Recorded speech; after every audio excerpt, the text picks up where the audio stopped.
Good morning बच्चों। Last class में हम लोगों ने आपको मैंने बताया था relation between plane angle and solid angle, है ना। तो उसमें मैंने एक फॉर्मूला बताया था, solid angle is equals to, ये देखिए ये फॉर्मूला लास्ट टाइम हम लोगों ने डिराइव किया था, यहाँ पे मैं लिख दे रहा हूँ। वो क्या लास्ट फॉर्मूला था, relation between solid angle and plane angle. तो देखिए बच्चों, फॉर्मूला हम लोगों ने देखा था ओम। ओम का मतलब क्या है, सॉलिड एंगल है। ओम is equals to 2 pi 1 minus cos alpha, 2 pi 1 minus cos alpha. और कॉस का मतलब क्या है, प्लेन एंगल है, और ओम का मतलब क्या है, सॉलिड एंगल है। तो लास्ट लेक्चर में हम लोगों ने इसी फॉर्मूले को डिराइव किया था, और शायद हमने एक दो एग्जांपल्स आप लोगों को बताया था। इसके बाद क्लास हम लोगों ने क्या किया था, बंद कर दिया था, क्लोज कर दिया था। तो आज हम लोग वहीं से स्टार्ट करेंगे, क्योंकि बेटा देखो गॉस लॉ के जो न्यूमेरिकल्स हैं, वो न्यूमेरिकल सॉलिड एंगल जो कॉन्सेप्ट हमने सीखा उसकी वजह से काफी आसान हो जाते हैं और काफी ज्यादा शॉर्टकट हो जाते हैं। इस वजह से हम इस टॉपिक को क्या करेंगे, थोड़ा सा अच्छे से विजुलाइज करेंगे। और देखो हम लोग हेमिस्फीयर लेते हैं, लाइक दैट एग्जांपल मैं लेता हूं, यहाँ पे एग्जांपल मैं लेता हूं किसका, हेमिस्फीयर का लेता हूं, ठीक है। तो हेमिस्फीयर के लिए देखिए क्या होगा, ये एक हॉरिजॉन्टल हो गया, कुछ इस तरह से बनेगा हेमिस्फीयर, ठीक है। तो मैं आपसे पूछूं कि भाई सबसे पहले तो आप ये बताओ कि हेमिस्फीयर के लिए आपका यहाँ पे अल्फा कितना होगा, यानी प्लेन एंगल अल्फा कितना होगा हेमिस्फीयर के लिए।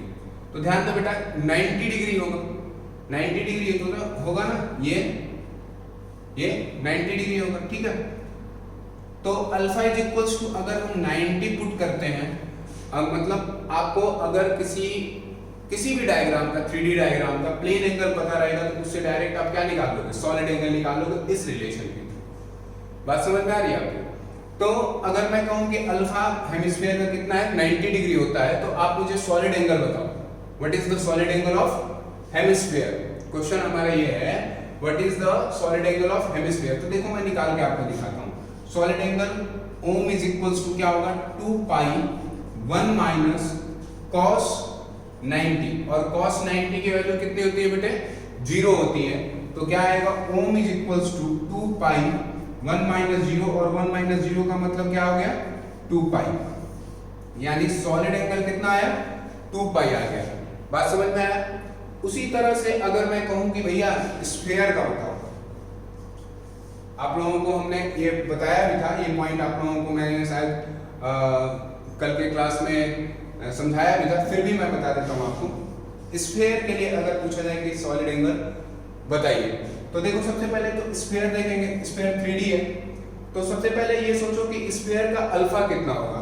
स्फीयर का अल्फा होता है 180 डिग्री, यानी पाई होता है। कितना होता है बच्चों, पाई होता है। तो अब हम लोग यहां से देखेंगे कि सॉलिड एंगल कितना आएगा।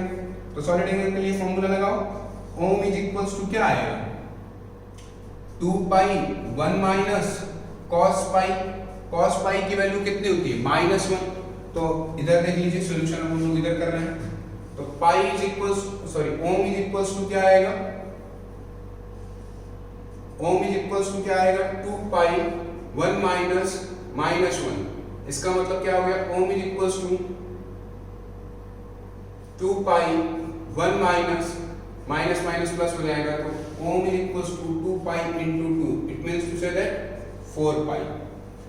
स्फीयर का सॉलिड एंगल कितना आया, 4 पाई आ गया।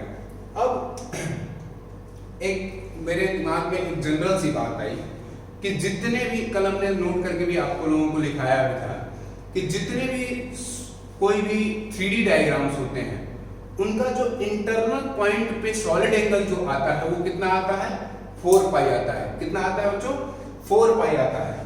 तो उसी तरह से किसी भी कोई भी अगर क्लोज बॉडी है उसके इंटरनल पॉइंट पे अगर सॉलिड एंगल आप निकालते हो तो कितना आएगा 4 पाई आएगा। तो इसी पॉइंट से हम लोग स्टार्ट करते हैं। कोई भी अगर आप सॉलिड एंगल, किसी भी क्लोज सरफेस का सॉलिड एंगल अगर आप निकाल रहे हो तो क्या होगा, वो आपका कितना वैल्यू आएगा 4 पाई आएगा। और इसका रीजन क्या है वो समझो जरा, मैं रीजन इसका समझाता हूं बेटे, वो समझिए।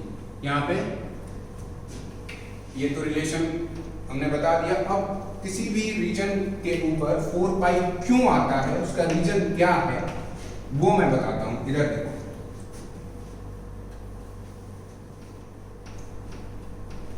देखो समझो, अगर मान लो हमने स्फीयर लिया तो इस स्फीयर के थ्रू यहां इस पॉइंट पर सॉलिड एंगल कितना आया, सॉलिड एंगल कितना आया बेटा 4 पाई आ गया। अगर मान लो कि मैंने इसका रेडियस बढ़ा दिया, रेडियस मैंने इतना बड़ा स्फीयर ले लिया, अभी भी इस पॉइंट पर इस बड़े वाले स्फीयर की वजह से सॉलिड एंगल कितना आएगा 4 पाई आएगा। और बड़ा कर दो तो भी वही आएगा। इसका मतलब आप देख रहे हो कि क्लोज सरफेस हम जब ले रहे हैं तो उसकी वजह से जो सॉलिड एंगल आ रहा है वो कितना आ रहा है 4 पाई। तो हम यहां से एक छोटी सी बात और जनरलाइज कर रहे हैं कि ये रेडियस के ऊपर डिपेंड ही नहीं कर रहा है कि स्फीयर का रेडियस क्या है क्या नहीं, उससे उसको कोई लेना देना नहीं है। समझ में आ रही है बात मुझे?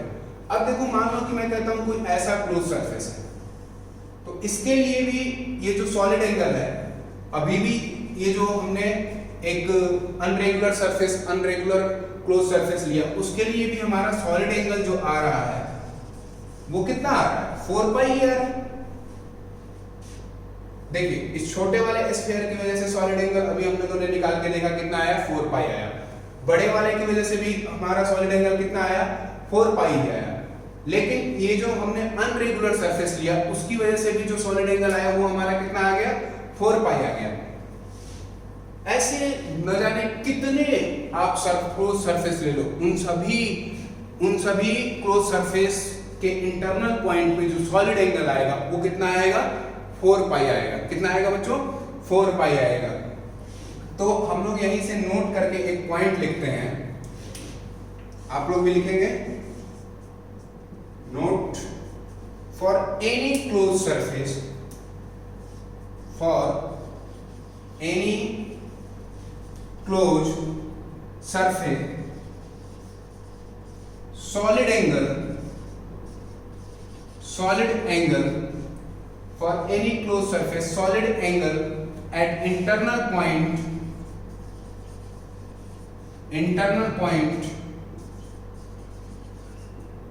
is 4 पाई।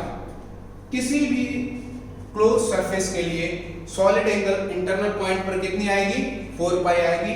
ये बात आप लोग अच्छे से अपना याद रखोगे, ठीक है।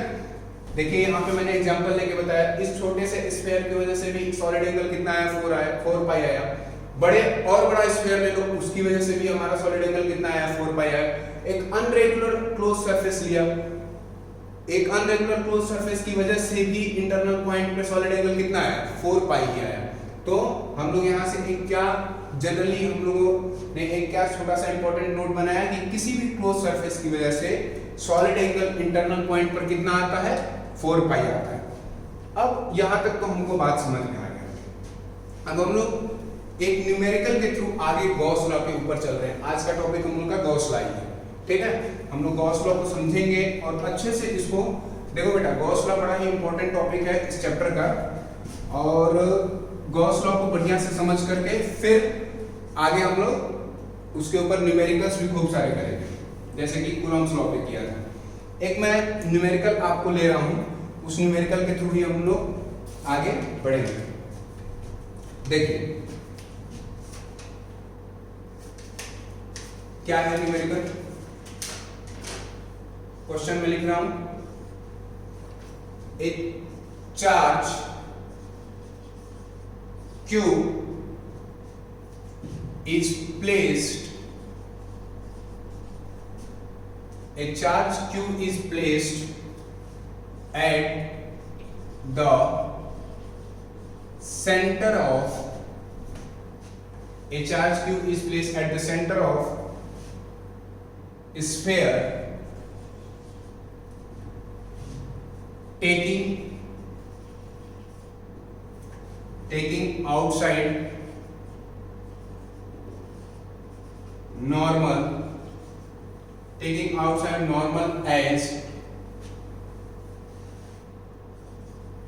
as positive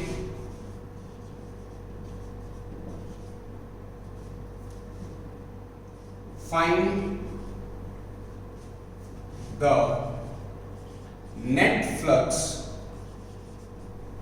the net flux of electric filled through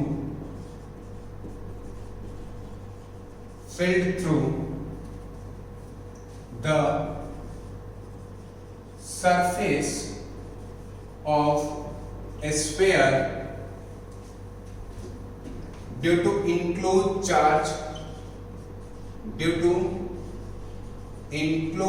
charge Q। Okay, आपके पास ये क्वेश्चन, ठीक है बेटा।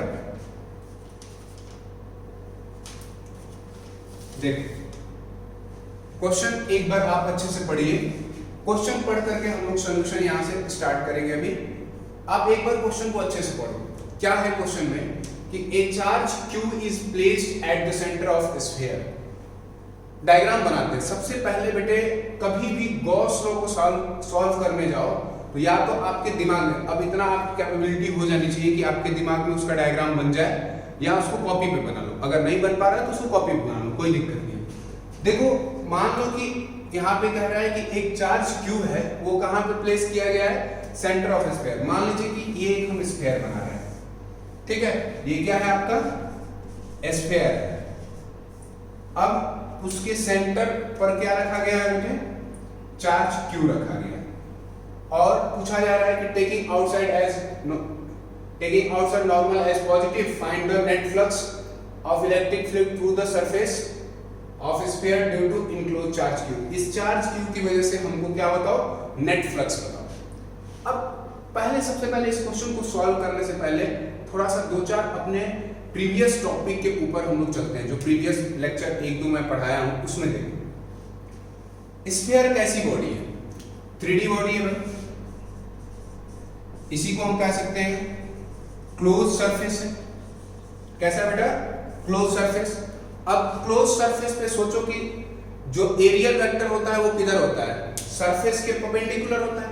कैसा होता है, सरफेस के परपेंडिकुलर होता है। अब एक बात और ध्यान दीजिए, इलेक्ट्रिक फील्ड कैसे होगा, चार्ज Q है यहां से तो रेडियली आउटवर्ड होगा बेटा। ऐसे क्या होगा, देखिए यहां से रेडियली आउटवर्ड होगा इस तरह से।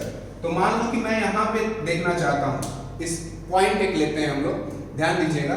सबसे पहले तो एक बात आपको समझ में आया, स्फीयर कैसी बॉडी है बच्चों, 3D बॉडी है। 3D बॉडी है और क्लोज सरफेस है। तो क्लोज सरफेस का एरियल वेक्टर कैसा होता है, सरफेस के नॉर्मल होता है, सरफेस से नॉर्मल होता है। इतनी बात समझ में आई। दूसरी बात, Q चार्ज की वजह से जो इलेक्ट्रिक फील्ड होगा वो भी कैसा होगा, वो भी क्या होगा, रेडियली आउटवर्ड होगा। और देखो यहां पे देखो, इस पॉइंट पर मैं सोच रहा हूं, थिंक कर रहा हूं, इस पॉइंट पर जो आपका एरियल वेक्टर होगा, यानी वेक्टर A होगा, एरिया वेक्टर जो होगा वो इधर होगा, और इलेक्ट्रिक फील्ड भी देखो बच्चों इधर ही होगी, इलेक्ट्रिक फील्ड भी इधर ही होगी, रेडियली आउटवर्ड होगी। और कैसी होगी, यहां पे इलेक्ट्रिक फील्ड की और A की डायरेक्शन ऑलवेज सेम होगा। यहां पे सोचो नॉर्मल ऊपर, इलेक्ट्रिक फील्ड भी इधर ही, यानी A वेक्टर और DE वेक्टर दोनों का डायरेक्शन सेम आया। इधर देख, यहां पे सोचो नॉर्मल इधर आ गया, यानी DA कह लो या A कह लो, एरिया वेक्टर इधर आ गया इस पॉइंट का, यानी DA कह लीजिए आप, छोटा एरिया ले रहे हैं DA, इधर आ गया, इलेक्ट्रिक फील्ड भी इधर आ गई। यहां पे सोचिए इलेक्ट्रिक फील्ड की डायरेक्शन ये आई और DA की भी डायरेक्शन यही आ गई। इसका मतलब कि इलेक्ट्रिक फील्ड और DA के बीच में एंगल कितना बन रहा है, 0 डिग्री। यहां पे मैं लिख रहा हूं angle between DA and electric field is zero. क्यों जीरो है? क्योंकि दोनों सेम साइड में है। क्यों जीरो है बेटे? क्योंकि दोनों सेम साइड में है। अब एक और बात देखो, अब हम लोग क्लोज सरफेस से तो एक चीज हमने देखा कि एरिया वेक्टर क्या आ गया, सरफेस के नॉर्मल आ गया, और उसी डायरेक्शन में क्या आ रहा है, हमारी इलेक्ट्रिक फील्ड भी आ रही है। दूसरी बात देखो, इस सेंटर से हर एक जगह की डिस्टेंस कितनी है, आर है। कल जो हमने आपको बताया था सॉलिड एंगल के लिए, सॉलिड एंगल के लिए जो 3D हम लोग लेते हैं, सॉलिड एंगल लेते हैं, या आप कह लो प्लेन एंगल, और दूसरा हम लोग क्या ले रहे थे, सॉलिड एंगल ले रहे थे। सॉलिड एंगल के लिए सभी का डिस्टेंस सेम होना चाहिए, आर। यहाँ पर भी आर है, और सरफेस देखो, यहाँ पे सरफेस जो है, सरफेस से आर के बीच में जो एंगल बन रहा है वो भी कितना बन रहा है, 90 बन रहा है। उससे बट अभी लेना देना कुछ नहीं है, आगे आपको लेना देना होगा। तो अब आइए हम लोग फ्लक्स निकालते हैं। फ्लक्स के लिए हम लोग क्या यूज करेंगे बेटा, देखो फ्लक्स के लिए हम लोग नॉर्मली सबसे इंपॉर्टेंट हम लोग के लिए क्या था कि angle between DA and electric field E कितनी आ रही है, 0 डिग्री आ रही है। ये तो बात समझ में आ गया, यानी डायरेक्शन ऑफ E और DA दोनों सेम हो गया। अब चलते हैं हम लोग यहाँ पे देखेंगे ये कि हम लोग को नेट फ्लक्स निकालना है। देखिए नेट फ्लक्स निकालना है, तो टोटल फ्लक्स लिखे हुए यहाँ पे, total flux due to sphere, surface of sphere के थ्रू निकालना है। Total flux due to sphere, total flux sphere से कितना होगा वो हम लोग देख लेंगे। तो क्या आएगा, close integral E dot dA होता है। क्या होता है बेटे, फ्लक्स का formula, flux phi is equals to close integral E dot dA। Close integral का मतलब क्या है, क्लोज इंटीग्रल हम लोग एक जैसे कोई भी क्लोज बॉडी लेते हैं, क्लोज सरफेस लेते हैं, उसके लिए वो इंटीग्रेशन का साइन है, केवल इतना आप समझना, ठीक है। तो फ्लक्स हमारा क्या आ जाएगा, नॉर्मली हम लोग लिखते हैं यहीं पे, flux phi is equals to E dot dA integration. आया समझ में? ये तो फॉर्मूला आप लोगों को मैं समझा चुका हूं। और बेसिकली फ्लक्स होता क्या है, number of electric field lines passing through any area, कितनी इलेक्ट्रिक फील्ड लाइंस पास कर रही हैं इस सरफेस एरिया से स्फीयर के, वही फ्लक्स है। तो हम लोग क्या करेंगे, E डॉट dA को निकालेंगे यहाँ पे। आइए देखिए, अब हम लोग क्या करेंगे, flux phi is equals to क्या आ जाएगा, integration E dA cos theta, integration E dA cos theta, और cos थीटा की वैल्यू कितनी है बेटा, थीटा की वैल्यू कितनी है, 0 डिग्री है, यानी flux phi is equals to क्या आ गया, integration E dA cos 0 degree, और cos 0 डिग्री की वैल्यू कितनी होती है, 1 होता है। तो हम इधर फिर सॉल्व करते हैं, डायग्राम को मिटा देते हैं। डायग्राम का काम हो गया है कि इलेक्ट्रिक फील्ड और DA की डायरेक्शन क्या है बेटे, सेम है, इसलिए थीटा हम लोग क्या ले रहे हैं, 0 ले रहे हैं। तो देखिए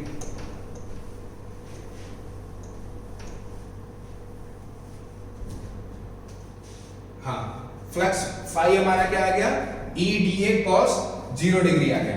तो देखो यहाँ पे फ्लक्स नेट फ्लक्स पूछा है, यानी फ्लक्स नेट यहां लिख लीजिए, फ्लक्स नेट, ठीक है। तो अब क्या आ जाएगा, flux net is equals to E electric field. जरा ध्यान देना, फिर से यहाँ पे डायग्राम बना रहा हूं, डायग्राम देखो, ये आपका स्फीयर था, यहाँ पे चार्ज Q था, कैपिटल Q था, ठीक है। अब इसकी वजह से इस पॉइंट पर जो इलेक्ट्रिक फील्ड होगी वो इधर होगी, और कितनी होगी, कितनी होगी बेटे, के क्यू अपॉन रेडियस का स्क्वायर, यानी आर स्क्वायर होगा, के क्यू अपॉन आर स्क्वायर होगा। बात समझ में आ रहा है? देखो अगर नहीं किसी बच्चे को समझ में आ रहा है तो प्रीवियस लेक्चर देखोगे इलेक्ट्रिक फील्ड का, मैं वैसे बता दे रहा हूँ। Electric field E is equal to क्या होता है, F अपॉन क्यू नॉट, और जिस पॉइंट पर हमको इलेक्ट्रिक फील्ड निकालना है किसी चार्ज की वजह से, वहां पे क्या मान लेते हैं, क्यू नॉट मान लेते हैं। तो फोर्स देखो बच्चों क्या आएगा, k q naught upon r square upon q naught, इधर लिखो ताकि आपको लोगों को समझ आए।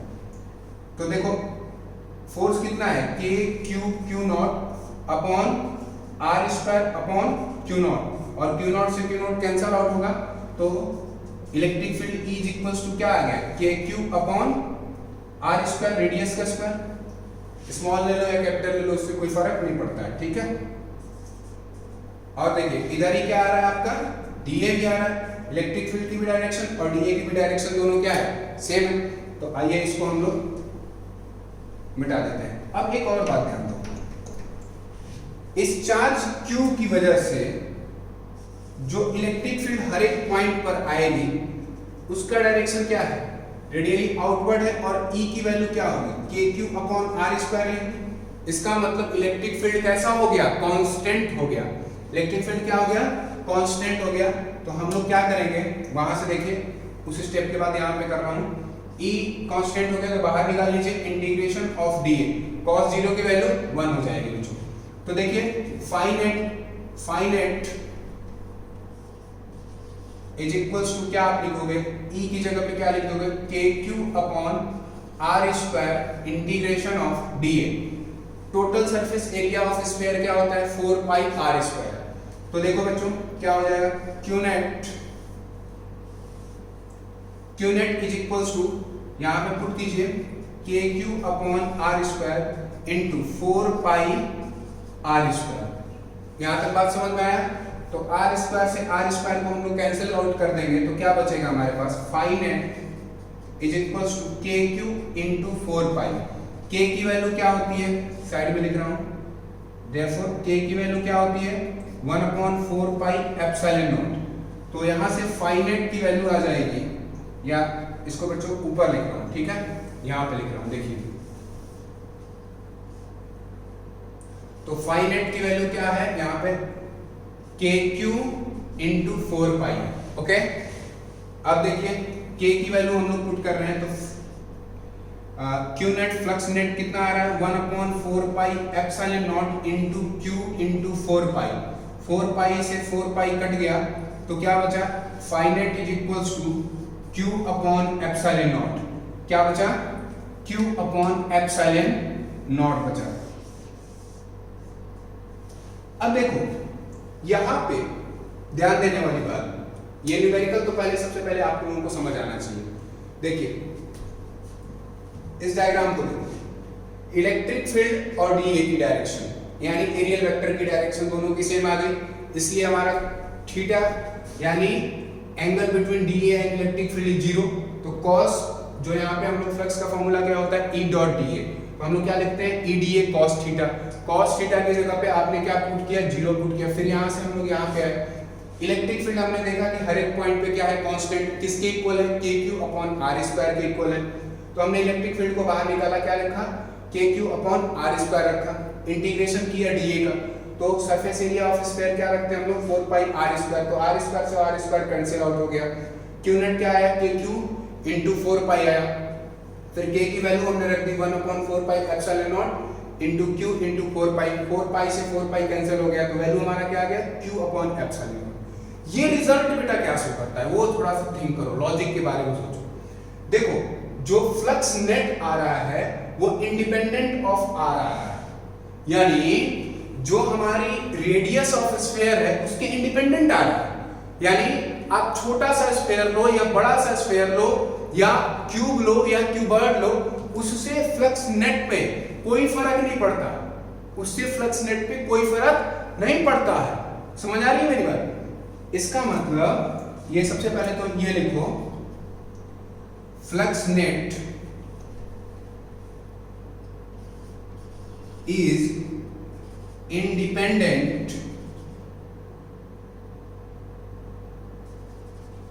independent of radius। Flux net क्या है, इंडिपेंडेंट ऑफ रेडियस है।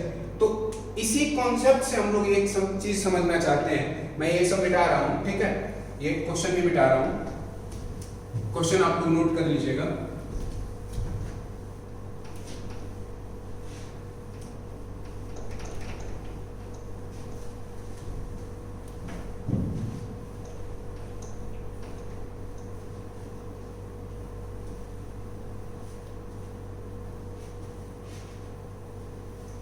देखो हम यहां से ये समझते हैं कि अगर हम लोग स्फीयर, मान लो कि एक चार्ज Q इसके अंदर है Q, अगर वो स्फीयर का रेडियस स्मॉल r या उसका रेडियस कैपिटल R, उससे फ्लक्स नेट के ऊपर कोई फर्क पड़ता है क्या? नहीं। क्यों? क्योंकि रेडियस की क्या है, फ्लक्स नेट इंडिपेंडेंट है। बात समझ में आ रहा है?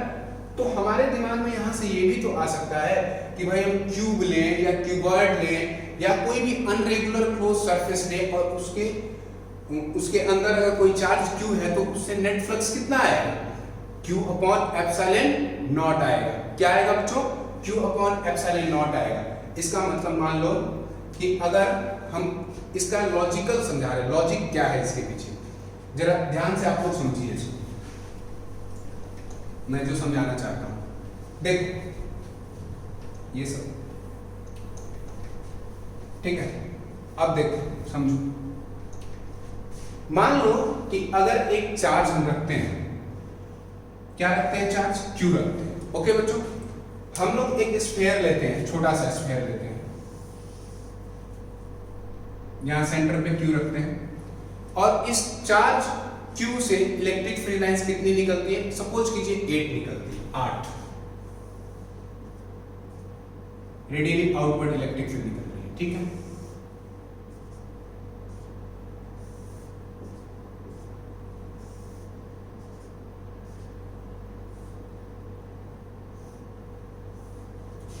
इस लॉजिक को मेरे समझना बेटे, ताकि गॉस लॉ को आप अच्छे से लॉजिकल भी समझ पाओ और थ्योरेटिकल भी समझ पाओ।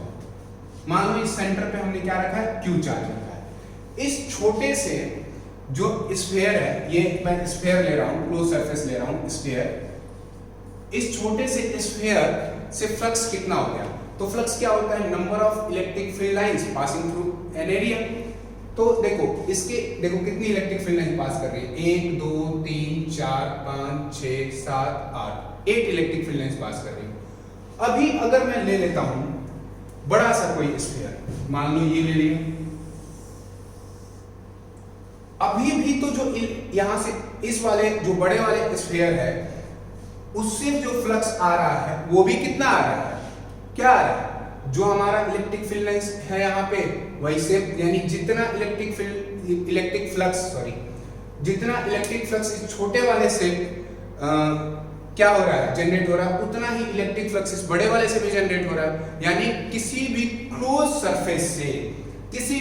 सरफेस के अंदर अगर हम कोई एक चार्ज Q रखते हैं तो उससे नेट फ्लक्स कितना होता है? Q अपॉन एप्सिलॉन नॉट होता है। अगर मैं यही कर दूं, देखो अगर कोई एक अनरेगुलर ऐसे सरफेस ले लिया,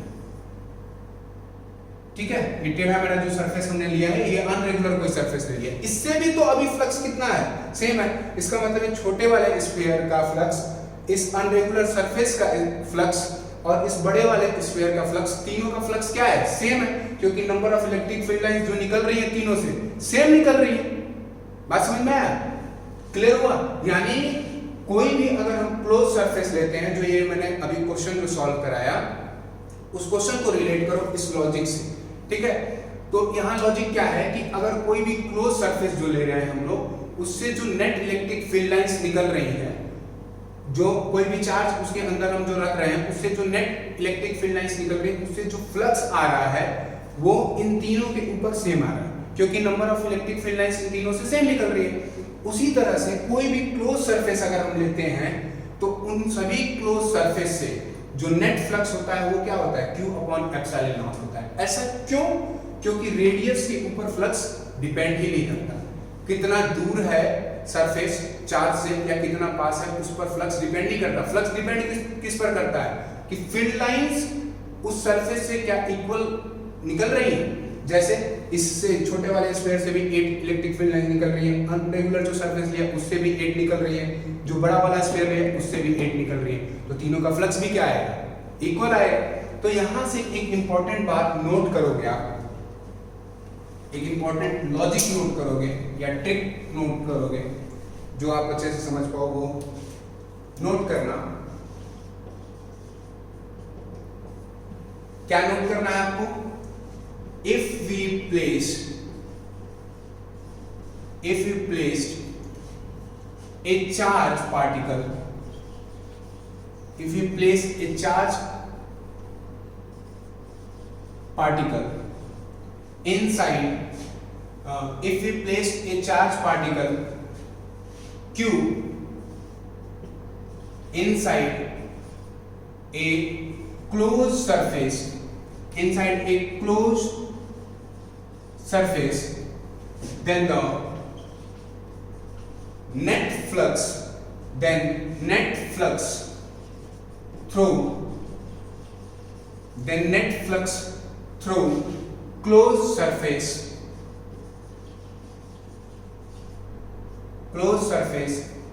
is equal to is q upon epsilon naught. कितना होगा बेटे? q upon epsilon naught, and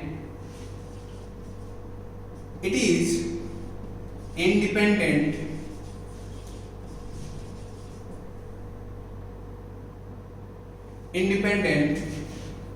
of shape and size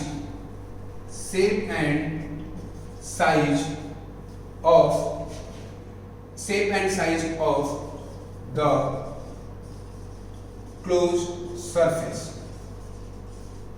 बच्चों यहाँ पे इस नोट का फिर से मतलब समझना।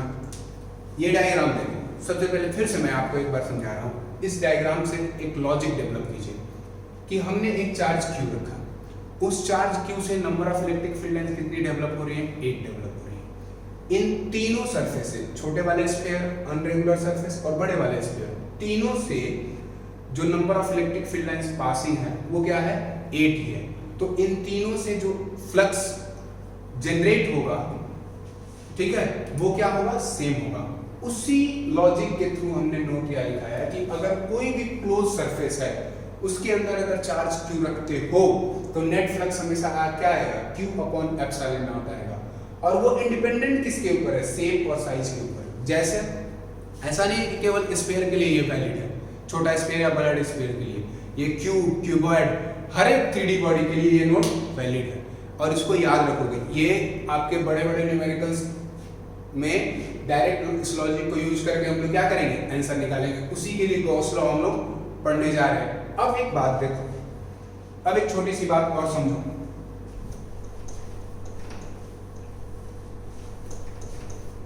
मेरा एक और क्वेश्चन है आपसे, इस नोट को बेटे बढ़िया से लिख लीजिए,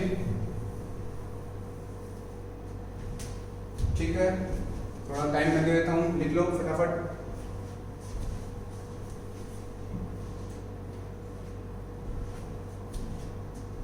लिख लिया?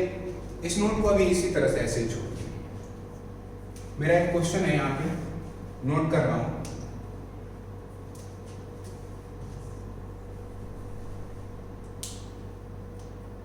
क्वेश्चन में लिख रहा हूं, देखिए, find out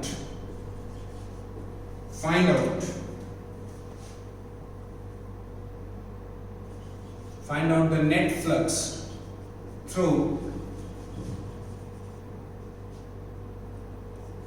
the sphere. Find out the net flux through the sphere in the given diagram. ठीक है? डायग्राम क्या है? चार्ज कहीं यहां पे है और स्फीयर यहां पे, ठीक है? ये है क्वेश्चन आपका। चलो अब इसको सॉल्व करो बच्चों। देखो, क्यू चार्ज यहां पे है और स्फीयर कहीं बाहर, इधर कहीं साइड में रखा गया है, कुछ डिस्टेंस d पे रखा गया है, तो नेट फ्लक्स कितना होगा? अब आप देखो बेटे क्या होता है। देखो फ्लक्स क्या है कि किसी भी, जैसे ये बोर्ड है, इस बोर्ड से number of electric field lines कितनी पास आउट कर रही है, उसी के नंबर को आप कैलकुलेट करते हो तो वो क्या है? फ्लक्स। अब यहाँ पे देखो कि इसका जो नेट फ्लक्स आएगा वो कितना आएगा? 0 आएगा। क्यों 0 आएगा? उसका रीजन समझिए। इससे जो इलेक्ट्रिक फील्ड लाइंस निकल रही है, आ रही है, जितनी इलेक्ट्रिक फील्ड लाइन इन हो रही है बेटा, ध्यान दीजिए, जितनी इलेक्ट्रिक फील्ड लाइंस, यहाँ पे मैं लिख भी दे रहा हूं इधर साइड में, इलेक्ट्रिक फील्ड इन, उतनी ही इलेक्ट्रिक फील्ड लाइन क्या हो रही है? इलेक्ट्रिक फील्ड लाइन बेटा, इलेक्ट्रिक फील्ड लाइन इन, उतनी इलेक्ट्रिक फील्ड लाइन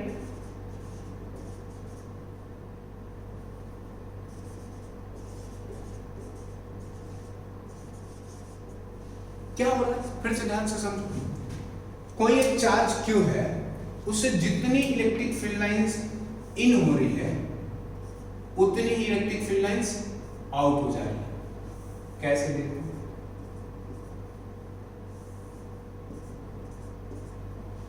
देखो ध्यान से सुनना। फ्लक्स क्या था कि जो हम अब ध्यान देना, कोई भी सरफेस से जब इलेक्ट्रिक फील्ड लाइंस पास करती थी तो वो एनर्जी एसोसिएट करती थी ना कुछ, और उसी एनर्जी को जब हम कैलकुलेट करते थे तो फ्लक्स कहते थे। तो वैसे ही यहाँ पे देखो, इस चार्ज Q से जितनी इलेक्ट्रिक फील्ड लाइन इन की, जो इन की अगर मैं उसको प्लस ले लेता हूँ तो जो आउट होगी इलेक्ट्रिक फील्ड लाइंस, उससे जो एनर्जी एसोसिएट हो रहा होगा उसको मैं माइनस लूंगा। क्यों? क्योंकि इन वाले को अगर मैं इलेक्ट्रिक फील्ड लाइंस जो इन कर रही है उससे जो एनर्जी एसोसिएट हो रहा है उसको मैं प्लस ले रहा हूँ, तो आउट वाले को ऑटोमेटिकली मैं क्या लूंगा, माइनस लूंगा। तो इन और आउट दोनों सेम है, तो नेट फ्लक्स क्या हो गया, इसका जीरो हो गया। इसका एक और भी लॉजिक है, ध्यान देना। लॉजिक क्या है वो अच्छे से यहाँ पे ध्यान देना। देखो ये इलेक्ट्रिक फील्ड लाइंस इधर जा रही है, इसकी वजह से जो देखो, जो ये इस पॉइंट, इस सरफेस एरिया से डीए की डायरेक्शन ये आएगी, तो देखो यहाँ पे एक्यूट एंगल बन रहा है। कोई भी एक्यूट एंगल बन रहा है, यहाँ पे जो थीटा बन रहा है, ध्यान दीजिएगा वो कितना बन रहा है, एक्यूट एंगल बन रहा है। बट यहाँ पे देखो इलेक्ट्रिक फील्ड लाइंस ये हो गई E, ठीक है, इलेक्ट्रिक फील्ड लाइन ये हो गई, बट यहाँ पे सरफेस की वजह से कोई डीए इधर आया, यानी क्या आया, ऑब्ट्यूज एंगल आया। तो फ्लक्स सोचो, एक बार फ्लक्स जो आएगा वो क्या आ जाएगा, पॉजिटिव, और दूसरी बार क्या आ जाएगा, निगेटिव। तो नेट फ्लक्स मिलकर के पॉजिटिव और नेगेटिव मिलकर के क्या हो गया, जीरो। तो कभी भी याद रखना, फिर से मैं लॉजिक समझा रहा हूं, फिर से आप समझो। इधर मैं बल्कि अच्छे से एक और डायग्राम बना करके आपको समझा रहा हूं। मान लो कि यहाँ पे चार्ज Q है और कोई एक स्फीयर है यहाँ पे, और इलेक्ट्रिक फील्ड लाइन इससे पास हो रही है। देखिए कैसे, ऐसे, ठीक है, ऐसे। लॉजिक क्या याद रखोगे कि जितनी इलेक्ट्रिक फील्ड लाइन इन की उतनी इलेक्ट्रिक फील्ड लाइन आउट करेगी, तो नेट फ्लक्स क्या होगा वहां, जीरो। क्यों? क्योंकि अगर मैं इन वाले को क्या लेता हूं, पॉजिटिव ले लेता हूं, उससे जो फ्लक्स एसोसिएट हो रहा है उसको मैं इन वालों की वजह से क्या ले लेता हूं, पॉजिटिव फ्लक्स ले लेता हूं, तो आउट वाले की वजह से क्या हो जाएगा, नेगेटिव फ्लक्स हो जाएगा। तो पॉजिटिव और नेगेटिव फ्लक्स मिलकर के कितना हो जाएगा बच्चों, जीरो हो जाएगा। तो फिर से यहाँ पे ध्यान दीजिएगा, और मैथमेटिकली मैं इसको प्रूव कर रहा हूं। देखो समझना है यहाँ पे ध्यान से, ये मैं एक स्फीयर लिया हूं। अब देखिए जो इलेक्ट्रिक फील्ड लाइंस की डायरेक्शन है वो किधर है, इस डायरेक्शन में। बात समझ में आया बच्चों? अब देखिए यहीं पे जो एरियल वेक्टर का आएगा डायरेक्शन वो इधर आ जाएगा, डीए। तो इन दोनों के बीच के एंगल क्या है, एक्यूट एंगल है, मैं लिख रहा हूं एक्यूट एंगल बन रहा है। बट यहां पे देखो, इधर देखो, अब जो इधर इलेक्ट्रिक फील्ड बन रही है, E इधर है, और यहीं पे देखो जो डीए की डायरेक्शन आएगी वो कहीं यहीं पे आए, इधर आ जाएगी ऐसे। तो एंगल क्या बन रहा है, ऑब्ट्यूज बन रहा है, यानी 90 से ज्यादा बन रहा है। तो देखो इसकी वजह से फ्लक्स, जो यहां पे पॉइंट ले लो A और यहां पे पॉइंट ले लो B, तो A की वजह से जो फ्लक्स आएगा, यानी flux net due to A अगर क्या आ गया, पॉजिटिव आ गया, तो flux net due to B point क्या आ गया, नेगेटिव आ गया। तो बच्चों नेट फ्लक्स क्या आ गया, net flux due to A and B क्या आ गया, positive flux plus negative flux मिलकर के कितना हो गया, जीरो। तो net flux due to sphere कितना आ जाएगा, जीरो आ जाएगा। तो इसका मतलब क्या है, इसका मतलब आप लोग समझोगे कि अगर कोई भी charge outside the close surface है तो नेट फ्लक्स उसकी वजह से कितना आएगा, जीरो। अगर, फिर से मेरी बात ध्यान से सुनिएगा, अगर कोई भी charge outside the close surface है तो उसकी वजह से नेट फ्लक्स कितना हो जाएगा, जीरो। लॉजिक क्या है कि जितनी इलेक्ट्रिक फील्ड लाइन इन की उतनी इलेक्ट्रिक फील्ड लाइन आउट कर गई। तो अगर मैं इन वाले की वजह से फ्लक्स देखता हूं पॉजिटिव देख लेता हूं और आउट वालों की वजह से देखता हूं तो क्या देख लेता हूं, नेगेटिव। तो नेट फ्लक्स मिलकर के क्या हो गया, जीरो हो गया। अब वहीं पे दूसरी एक और बात ध्यान रखनी, जो कि नोट यहाँ पे लिखा हूं मैं, कि कोई भी क्लोज सरफेस के अंदर कोई चार्ज है तो उससे नेट फ्लक्स कितना आएगा, Q अपॉन एप्सिलॉन नॉट आएगा। क्या आएगा बच्चों, Q अपॉन एप्सिलॉन नॉट आएगा।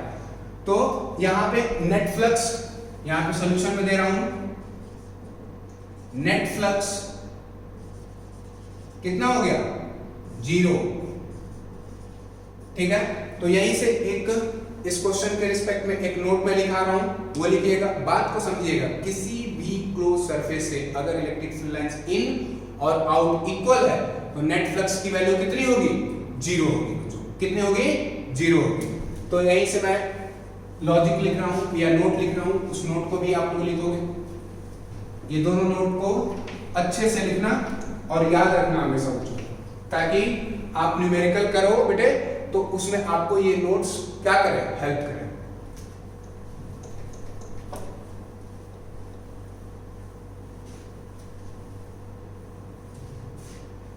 देखिए नोट हम लोग लिखते हैं,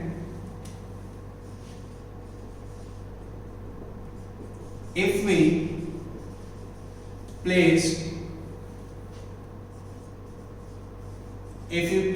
a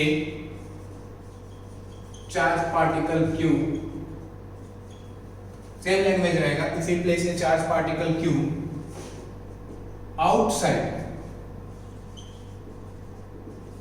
outside a closed surface। देखिए इसमें क्या था, Q inside a closed surface, यहां पे क्या है, Q outside a closed surface, then the net flux is equal to zero। then the net flux, या ऐसे लिखो बेटा, then the net flux through the surface, then the net flux through closed surface, same language है, closed surface is zero. कितना होगा बच्चों, net flux उसके through कितना हो जाएगा, जीरो। और इसका रीजन में लिख सकते हैं, because number of electric field lines number of electric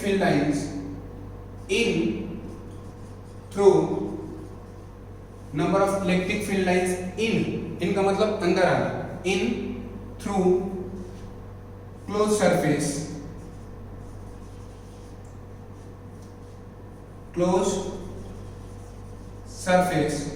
is equal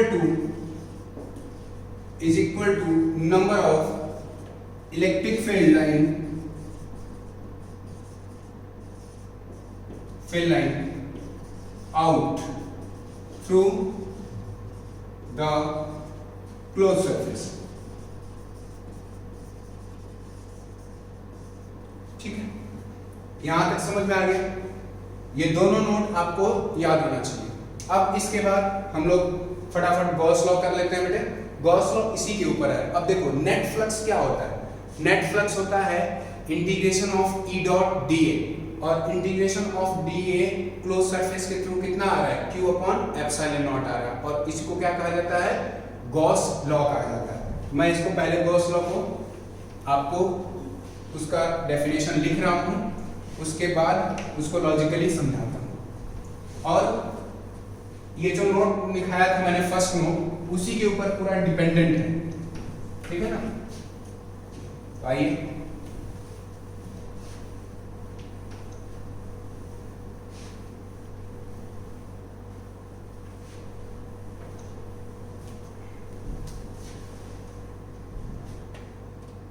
चलो बच्चों देखो, नेक्स्ट टॉपिक है गॉस लॉ।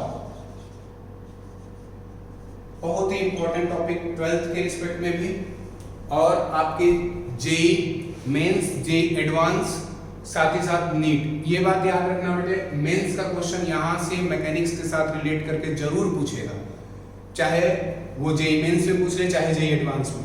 और साथ में याद रखना नीट वाले बच्चे, कॉन्सेप्ट के थ्रू गॉस लॉ से जरूर एक क्वेश्चन रहेगा विद रिलेटेड टू मैकेनिक्स। कभी कभी मैकेनिक्स से रिलेट करके पूछता है, कभी कभी नहीं भी रिलेट करता, और डायरेक्ट लॉ पूछता है आपके 12th में। ठीक है, तो क्या है लॉ, अब ध्यान दीजिएगा बेटे, जो नेट फ्लक्स है वो the net flux through the close surface is equals to क्या आएगा, Q अपॉन एप्सिलॉन नॉट। तो देखिए मैं लिख रहा हूं, सबसे पहले इसका डेफिनेशन लिख रहा हूं, द फ्लक्स या ऐसे लिखो आप द, ठीक है, the flux of the net electric field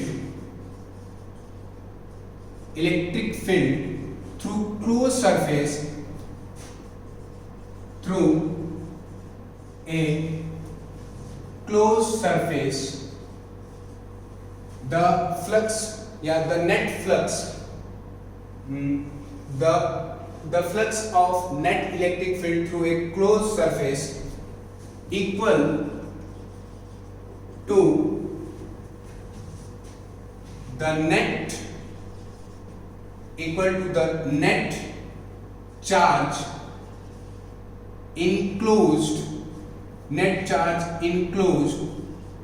बताता हूं enclosed का मतलब क्या है। The flux of net electric field through a closed surface equal to the net charge enclosed the surface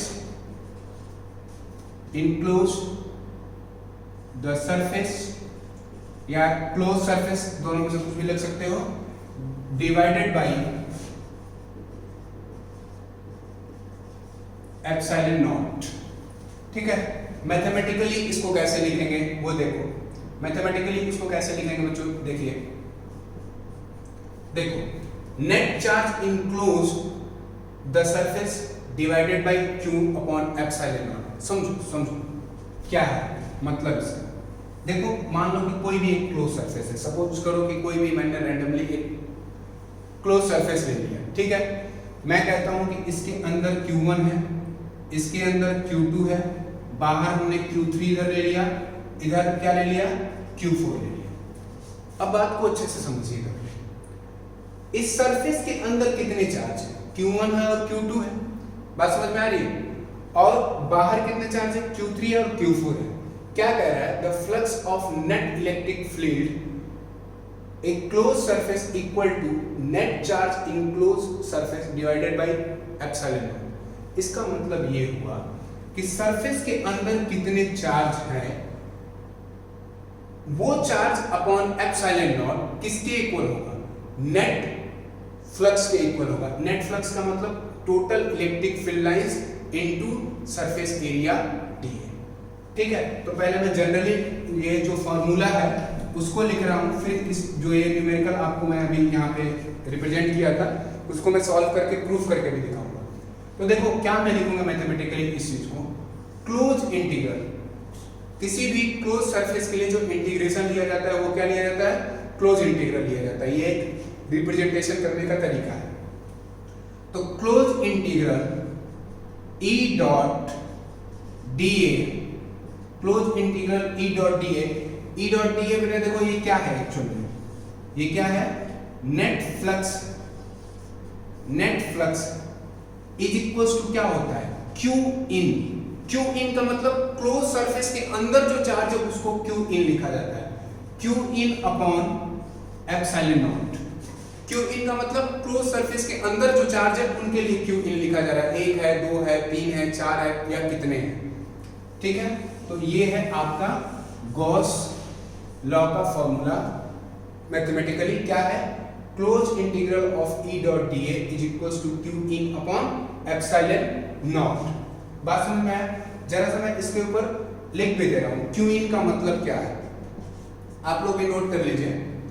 the net charge, ये इधर साइड में लिख दे रहे हैं, ये है फ्लक्स नेट यानी नेट फ्लक्स किसके इक्वल हो गया, Q in upon epsilon not. और वो मैंने अभी आपको नोट में भी दिखाया था, किसी भी क्लोज सरफेस एरिया से नेट फ्लक्स कितना आ रहा था, Q in upon epsilon naught आ रहा था। और फ्लक्स का फॉर्मूला क्या होता है, integration of E dot D A. और आप ले रहे हो क्लोज सरफेस यानी 3D सरफेस ले रहे हो तो क्या आ जाएगा, इंटीग्रेशन में क्लोज का एक साइन लग जाएगा। ठीक है, कोई भी नया चीज नहीं है, जो हमने पीछे पढ़ा उसी का एक यूज है। ठीक है, उसी को हम लोग क्या कर दिए, उन सभी लॉजिक्स को एक साथ कोरिलेट कर दिए, वही क्या है, गॉस लॉ है। तो देखो क्यू इन का मतलब क्या हो गया, the net charge enclosed by the net charge enclosed by the surface through which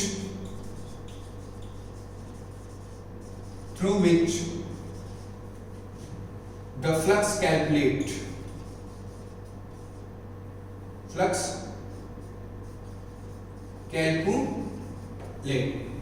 ध्यान देना बेटे, जो नेट चार्ज है क्लोज सरफेस से जो घिरे हुए नेट चार्ज हैं वो क्या कहे जाते हैं, क्यू इन कहे जाते हैं। क्या कहे जाते हैं, क्यू इन कहे जाते हैं, पहली बात। दूसरा, अब देखो एक और बात यहाँ पे ध्यान रखना, एलएचएस में और आरएचएस में थोड़ा सा एक इंपॉर्टेंट सी बात याद रखना। एलएचएस में क्या है, क्यू नेट है यानी फ्लक्स नेट है। फ्लक्स नेट किसके इक्वल हो रहा है, क्यू इन यानी charge enclosed upon epsilon not. Charge enclose का मतलब 3D बॉडी के अंदर कितने चार्ज हैं प्लेस्ड हैं। ठीक है, तो ये हो गया, यहां तक बात समझ में आ गया, कोई डाउट नहीं होना चाहिए आपको। अब देखो एक पॉइंट और लिखना बेटा, सेकंड पॉइंट लिखा रहा हूं, इसको मान लो equation number 1 in given formula या in equation number 1, in equation number 1 electric field यानी ये इलेक्ट्रिक फील्ड ई नेट, ठीक है, इसको ई नेट भी आप बोल सकते हो। इन equation number 1 electric field in the resultant electric field in the resultant of electric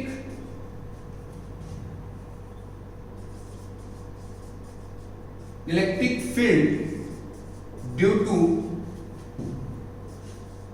all charge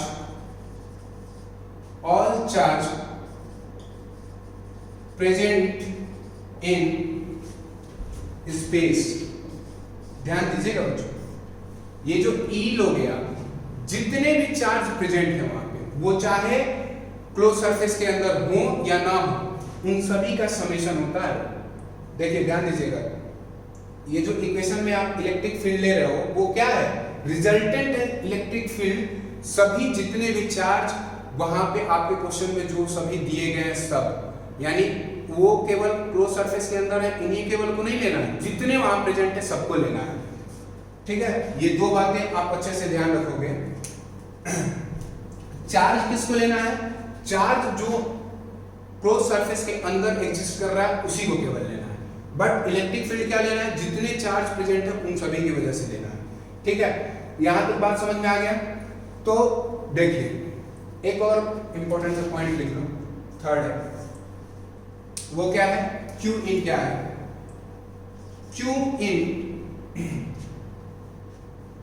Q in means charge enclose या चार्ज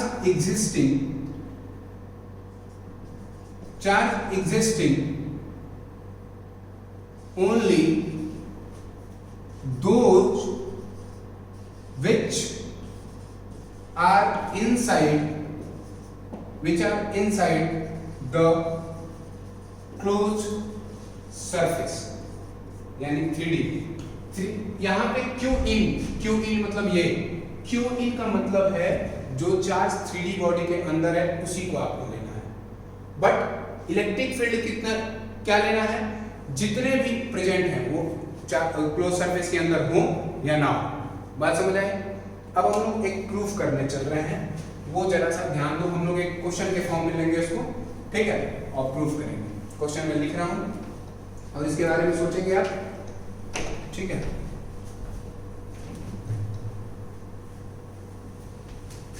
फटाफट करते हैं।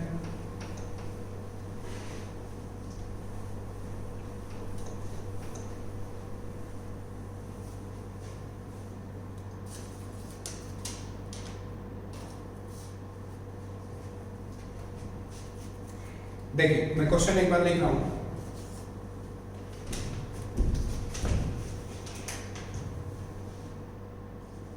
क्वेश्चन के फॉर्मेट में है, let there is a close surface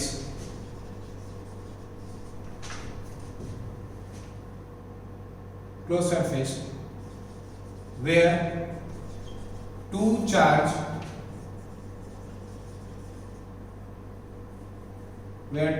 charge are present inside the closed surface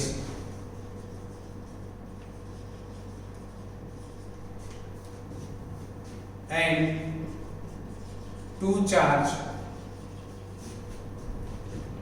placed outside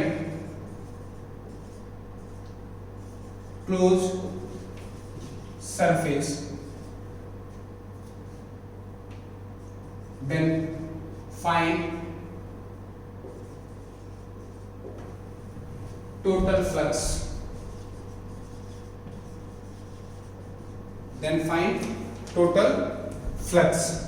आइए अब इसको हम लोग समझते हैं। देखो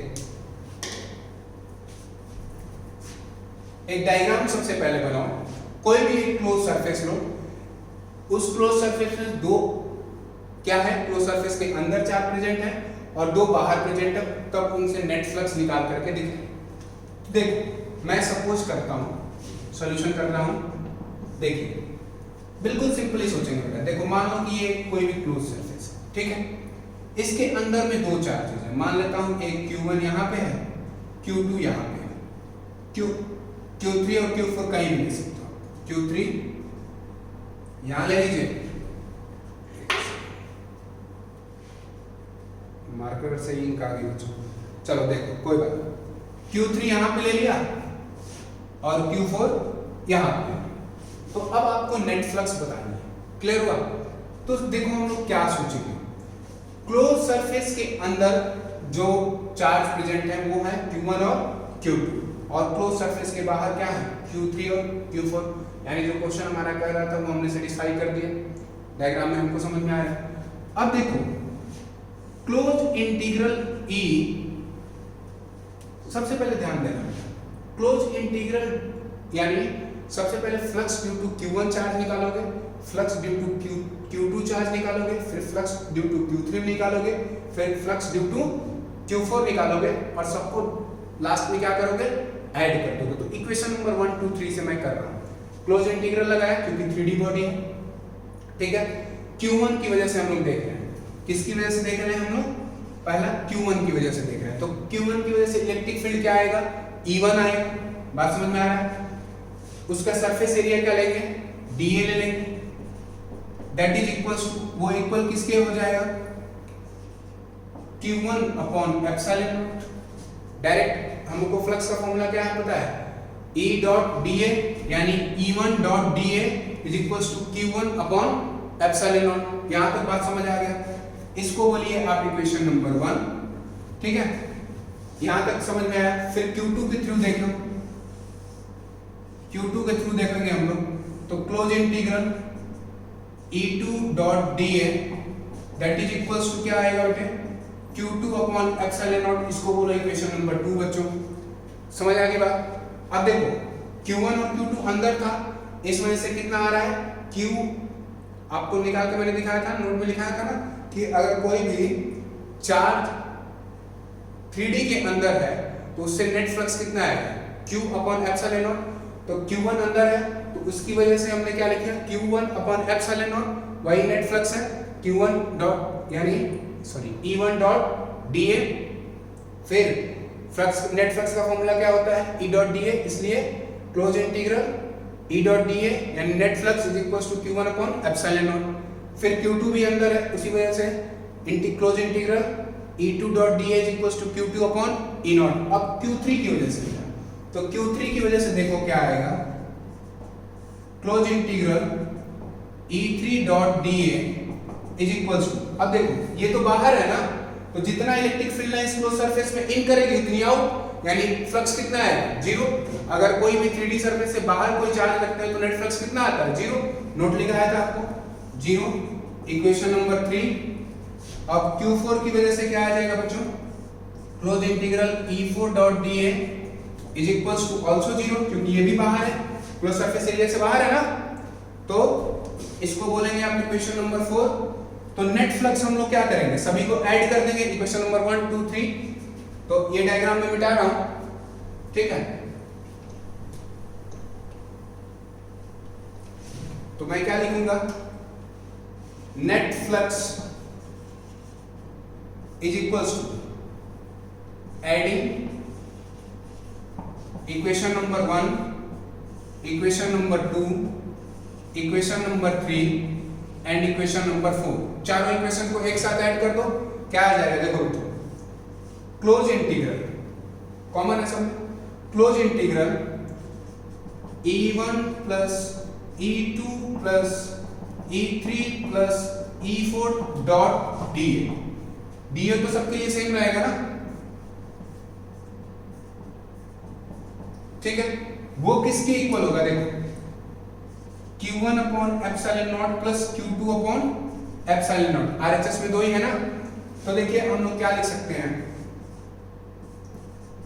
E1 plus E2 plus E3 plus E4 को क्या लिख सकते हैं, E net dot dA is equal to Q1 plus Q2 upon epsilon naught. यानी देखो बेटा, जो हमने फॉर्मूला लेके चले थे, जो फॉर्मूला पीछे लिखा था गॉस लॉ के लिए, यानी इलेक्ट्रिक फील्ड नेट यानी जितने चार्ज प्रेजेंट थे उन सभी की वजह से इलेक्ट्रिक फील्ड आया, डॉट dA यानी नेट इलेक्ट्रिक फ्लक्स किसके इक्वल हो गया, Q इनक्लोज यानी जो स्फीयर यानी जो 3D बॉडी हमने लिया था उसके अंदर दो चार्ज थे, कौन कौन से, Q1 plus Q2 upon epsilon naught. बात समझ में आया, ये इस क्वेश्चन का सॉल्यूशन आपको समझ में आया। अब हम लोग नेक्स्ट क्लास में, जब नेक्स्ट क्लास में लूंगा तो इसके गॉस लॉ के ऊपर काफी अच्छे न्यूमेरिकल्स कराऊंगा बेटे, मैकेनिक्स से रिलेट करके, और कुछ न्यूमेरिकल्स आपके जो होंगे वो पोटेंशियल से रिलेट होते हैं। तो हम लोग नेक्स्ट क्लास में इसका न्यूमेरिकल करेंगे मैकेनिक्स से रिलेट करके, और उसके नेक्स्ट क्लास में इलेक्ट्रोस्टैटिक सेकंड स्टार्ट हो जाएगा, ठीक है। तब तक मैं आपको असाइनमेंट सर के थ्रू आपके पास चला जाएगा फिजिक्स का, तो उसको आप करिएगा, और एक दिन लाइव क्लास हम लोग करेंगे, और उस लाइव क्लास में जितने आपके डाउट होंगे वो आप हमसे पूछिएगा। Thank you for today.